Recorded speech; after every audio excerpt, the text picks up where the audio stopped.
Bonjour tout le monde, j'espère que vous allez bien aujourd'hui et que vous avez bien sûr usé de l'astuce que je vous ai donnée dans le dernier tutoriel pour faire vos deux mains pareilles. Aujourd'hui, je vais m'attarder à une mode qui vient de revenir.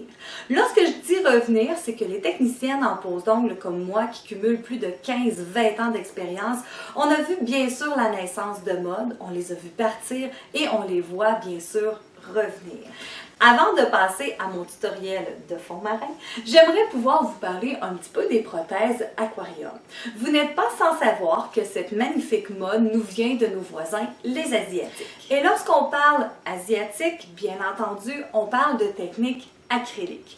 Donc, cette technique facilite vraiment l'utilisation de cette prothèse car il est facile de venir sceller l'embout pour pouvoir emprisonner le liquide et la fantaisie à l'intérieur de la prothèse aquarium. Il ne faut pas oublier aussi que dans ces pays, l'autre technique utilisée est bien entendu le gel UV. Un peu moins facile à venir sceller, mais quand même, on y arrive sans trop de problèmes. Ce qui nous amène à la technique de résine et poudre.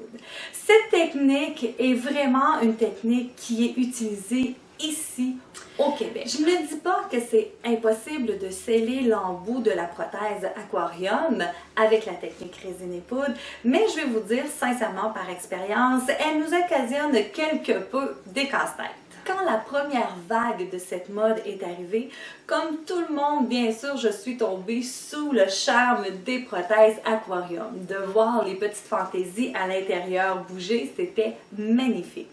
Sauf que rendu à mes clientes, elles appréciaient moins le fait que cette prothèse était très épaisse. En plus de la technique de résine et poudre dessus, je peux vous dire qu'elles n'aimaient vraiment pas le look que ça donnait malgré le fait que tout bougeait dans la prothèse. C'est donc pourquoi, pour mes clientes, j'ai élaboré une décoration de fond marin qui rappelait un peu la prothèse aquarium, mais bien sûr sans le mouvement. C'est donc ce que je vous présente aujourd'hui. Voici les ongles de fond marin. Premièrement, j'ai utilisé la colle pointe afin de coller la prothèse transparente que j'ai choisie pour réaliser ce nail art. Une fois la prothèse bien fixée, je la coupe, je l'ajuste et j'effectue le limage nécessaire pour l'utilisation de cette prothèse. Je peux maintenant commencer le nail art avec la fantaisie d'intégration. J'ai utilisé des morceaux de coquillage, du coconut et bien sûr des écailles de poisson de couleur irisée. Je débute la fantaisie en appliquant une couche de scellant déco sur toute la surface de l'ongle. Et ensuite, avec le pinceau de celui-ci, je viens chercher quelques écailles de poisson que je place ici et là sur l'ongle. Je fais exactement la même chose avec le coconut et pour terminer, je place quelques morceaux de coquillage. Avec ces fantaisies, je veux seulement reproduire les effets du soleil dans les fonds marins. Tous les éléments sont bien en place. J'applique à nouveau une couche de scellant déco et je peux passer à mes étapes de la technique résine et poudre de rouge vernis sans oublier le limage approprié. Je me prépare maintenant à la fantaisie de surface et pour cela, j'ai utilisé de la peinture acrylique et un pinceau filet.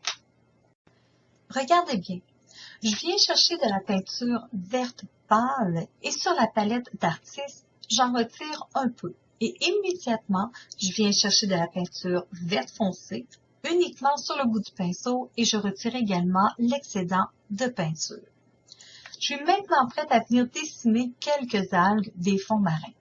Ici, aucun geste précis, uniquement des coups de pinceau en longueur. De travailler ainsi une couleur pâle et une couleur foncée, on vient reproduire un peu l'effet du one stroke et ça donne vraiment du mouvement dans notre dessin. Afin de gagner un peu de temps dans cette fantaisie complexe, j'ai décidé d'appliquer des autocollants en forme de poisson. Ah oui, avant de les coller, prenez le temps de bien choisir la grosseur des autocollants. Ainsi, vous éviterez bien des désagréments. Je poursuis ma fantaisie avec la peinture acrylique blanche et un dotting tool. Je crois que vous avez deviné ce qui s'en vient. Eh bien oui, des petits points pour venir reproduire les bulles d'air qui remontent à la surface que les poissons ont libérées. Une fois que la peinture est bien sèche, je viens sceller le tout avec une couche de scellant déco sur toute la surface de l'ongle que je fais durcir et je procède à un léger ponçage et je peux passer maintenant aux étapes de finition cristal UV. J'applique donc une première couche de finition cristal UV que je fais durcir 10 secondes sous la lampe. J'applique une seconde couche de finition cristal UV, mais voici un petit truc qui vous aidera à la transparence de la prothèse. Appliquez un peu de finition cristal UV en dessous de celle-ci avant de la faire durcir. Vous obtiendrez ainsi une transparence parfaite. Et voilà, des ongles de fond marin impeccables. Voici quelques petites règles pour réussir vos fantaisies. Analysez le travail à effectuer. Assurez-vous que chacune des étapes est impeccable avant de passer à la suivante. Et vous devez être calme, ce qui contribuera à éviter quelques erreurs. Lorsque vous faites de la fantaisie, assurez-vous que le temps n'est pas un obstacle. Car de créer, ça demande du temps, un esprit tranquille et ouvert à un moment d'inspiration. Le stress ne fait que fermer la porte à votre imagination créatrice. Malgré le fait que dans le tutoriel que je viens de vous proposer, je n'utilisais pas les ongles aquarium, sincèrement, je crois que le look est quand même intéressant pour une cliente qui désirait avoir ce type de nail art. Si vous voulez essayer d'utiliser la prothèse aquarium, je vous encourage fortement à le faire, mais n'oubliez pas que vous risquez de vous heurter à quelques embûches pour venir sceller tout simplement l'embout de celle-ci. Pour celles qui désirent savoir quel est le liquide par excellence qu'on utilise pour mettre dans les prothèses aquarium, c'est de l'huile de bébé tout simplement. Je vous l'ai dit, je vous avertirai lorsque les produits de Rouge Vernis seraient disponibles et c'est maintenant le cas. Pour pouvoir les commander, pour le moment, vous devez vous rendre sur la page Facebook de Rouge Vernis. Et si vous voulez visualiser les produits et voir les prix, bien entendu, je vous invite à aller dans les albums photos et vous allez découvrir 2 albums avec la présentation des produits. Pour passer une commande, c'est très simple. Écrivez-moi un message privé, je vous répondrai et je vous dirai toutes les marches à suivre pour l'expédition. Je veux vous signaler que cette mesure d'achat pour le moment via le Facebook est temporaire car le site internet n'est pas encore prêt à mon grand désarroi. Je vous invite bien sûr toujours à partager les vidéos, à vous abonner à la chaîne YouTube et bien sûr à venir cliquer j'aime sur la page de Rouge Vernis. Je vous laisse maintenant vous amuser à venir créer des ongles de fond marin et sur ce, je vous souhaite une excellente journée et je vous dis au 11 septembre prochain. Au revoir tout le monde!